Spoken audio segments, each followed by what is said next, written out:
The world of comic books is incredibly vast. We come from a long line of comics stemming all the way back from the 50s to even a huge array of independent or mainline comics that are coming out here in 2025. Because of that, I'm looking forward to discussing with my homie Eric today our whole thoughts behind what we're collecting, how we're collecting, and then also how we're handling trading with each other. I'm looking forward to talking about comic books today. Welcome to Mostly Andre. Let's get into it. Where he at though? He don't even know that I'm posted up right now. He don't even know yet. Oh. Yeah. Cool, I'm Eric. First got into comics back, like high school? Back then. And it's funny, I was actually just going through my old stuff and I found my Killing Joke. Oh, that nice. was kind of what first got me into comics. And of course, my dad is really into comics his whole life. So I've been around them forever. But then of more recent, Dre, when he had his video on the Daredevil one, I was like, you know, it'd be kind of cool to see what's up with this comic universe again. Yeah, I was thinking about this overall because Eric and I were just talking about this whole concept of, overall, collecting, consumerism, all this.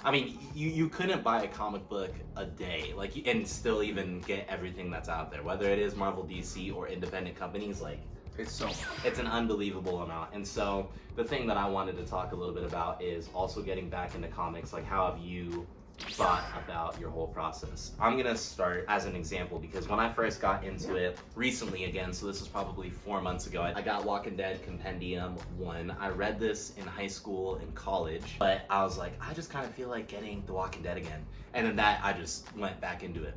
My thought process though, as I got back in, was understanding that because of that, I can now see all these comic storylines that I've missed, especially for the newer ones that are coming out. I'll keep in touch with those online, and the ones that I'm really, really enjoying and want to have long term, I will get in graphic novel form, and there are a lot of different forms. Yeah, it's such a vast universe. I just kind of want to see some familiar type of characters and overall, whatever stories that I've kind of known in the past, but never really dove into this side of it. Yeah. So Transformers, I've always enjoyed. Facts. And so even, I don't know if y'all can see, I got the nice. Soundwave tatted on me. Let's go. So he's actually in this book, and it's freaking fire. 10 out of 10. Let's go. But, so yeah, now that it's kind of like that door is open to this realm, kind of learning more of the lore, the stories. Yeah. It's been cool to see. And then also, now that I'm enjoying it, throwing in some one-off type, all-encompassing, you don't have to get so many volumes to read everything. Right. That's also kind of nice. Yes. So kind of balance. It's not all into one, burnout on that. You kind of have a range, so you have That's a lot of different flavors to choose from. That's facts. 2024, DC and Marvel both started coming out with these compact series books. So far I have Batman Hush, I have Superman Birthright, I also have Kingdom Come. And for these, this is all encompassing. So all the volumes that came out are in these books. They're about $10, which is an awesome price.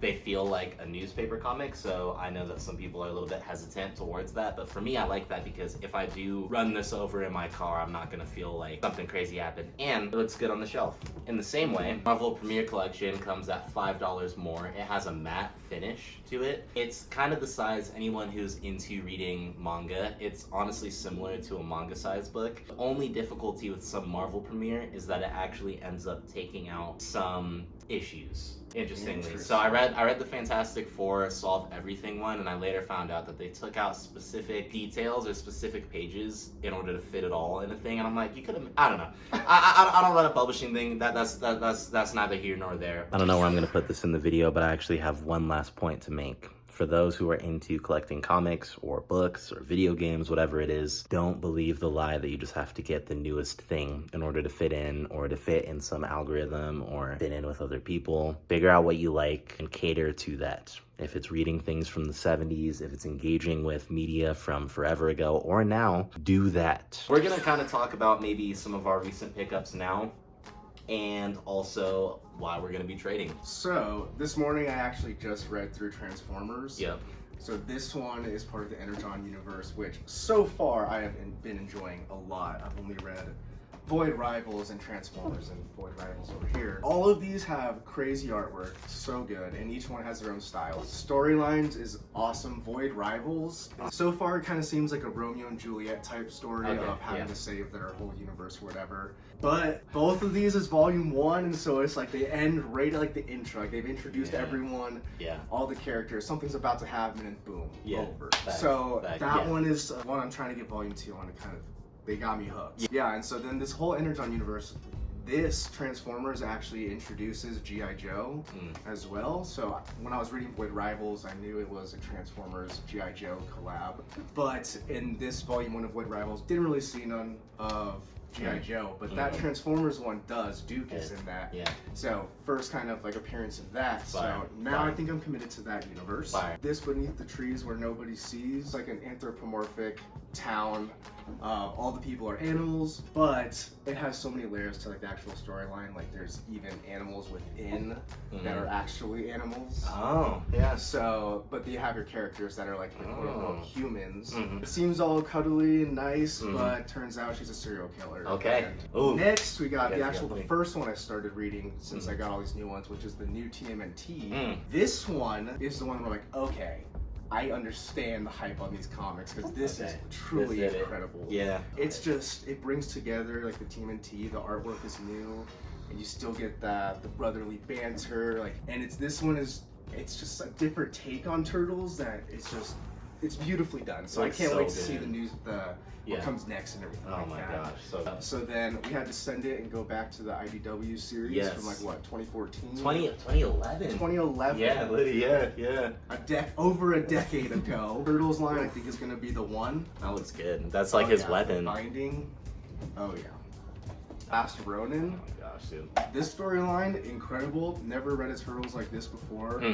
I watched like the old shows, movies, all that type, but this, cinema. Yeah, absolute cinema. Kind of showed off some of the ones that I have here.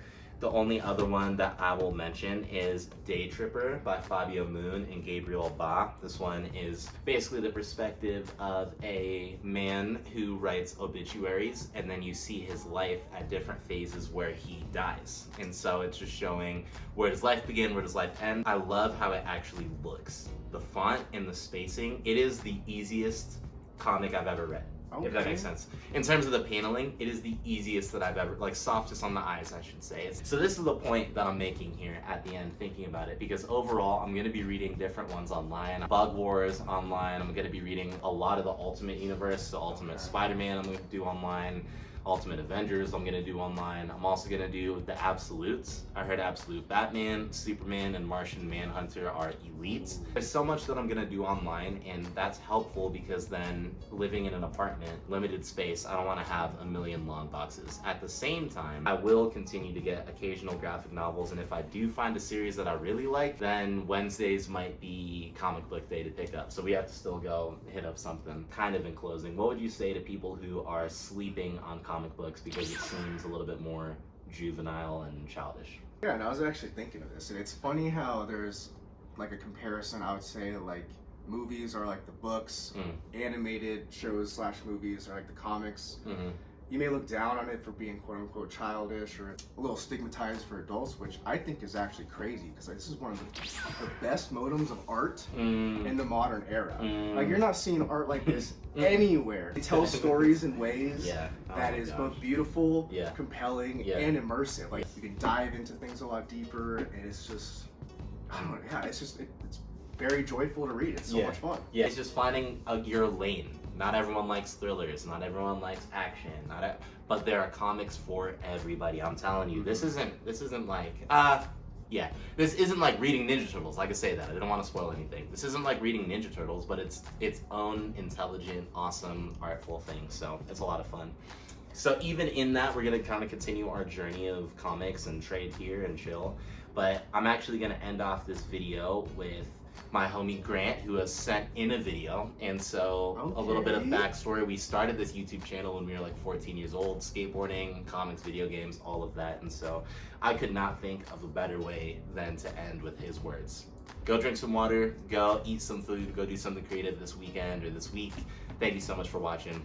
Take it away, Grant.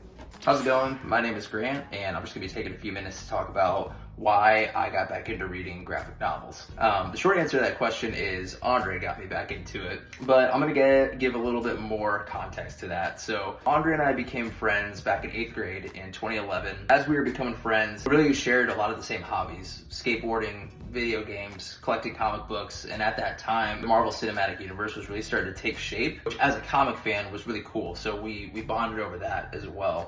And the cool thing about all these little hobbies is that that was 14 years ago, and to this day, Andre is still one of my closest friends, and through him, I met his friend group at the time, and those guys are also still some of my closest friends, so shout out to the tribe. And that's kind of the theme of this little clip, is like the way hobbies bring people together, but I'll get more to that in a minute. So through 8th grade and high school, Andre and I were collecting comics, and we'd go to comic book stores and we'd just find a run that we were looking for, or just something we were interested in reading, and we would read them, and then sometimes we'd trade them and just kind of talk about them. So I actually still have every single comic book that I purchased during that time, or that Andre gave me or traded or whatever. Probably 60% of these are Spider-Man. It's my favorite superhero of all time. Obviously this isn't the most like impressive or vast collection of all time, but that's not the point of having a hobby. It's not the point of collecting. You don't need the most of anything. You don't need to spend the most money. It's just about creating memories. As long as you're enjoying whatever that hobby is, that's all that's important. Especially if you're enjoying it with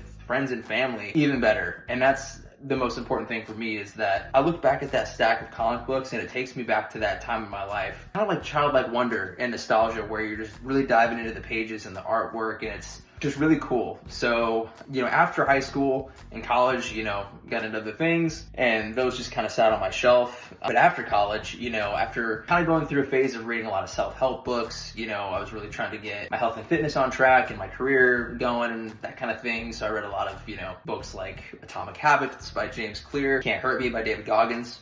Fantastic books, and I really enjoyed those types of books. But after a while, I was really craving something a little bit more imaginative and creative. So through watching Andre's YouTube channel, he did a review on a graphic novel recently called Spider-Man Life Story. And I immediately knew once I watched it that I had to pick it up. So I went on to Amazon, me being a Spider-Man fan, bought it on Amazon, got it the next day, read it that evening. And Andre already reviewed this, so I won't dive too deep into it, but he was right. This is a 5 out of 5 on Goodreads rating scale, that is. I think he already said this, but whether you're a new Spider-Man fan or a lifelong fan or anything in between, there's something in this for everybody. Fantastic, definitely pick this up. This is what really reignited my desire to get back into reading comics and graphic novels. I felt that nostalgia and I felt that joy, again, just diving into the artwork and the stories, and I felt like a kid again, and it was really cool. So I didn't stop there. I picked up a couple more. I picked up Marvel 1602, which is just Marvel superheroes in medieval Europe. Very cool concept. I give this a 3.8. And then the one I just finished last night, another recommendation from Andre, Teenage Mutant Ninja Turtles Last Ronin, 5.5 on that one, or 5 out of 5.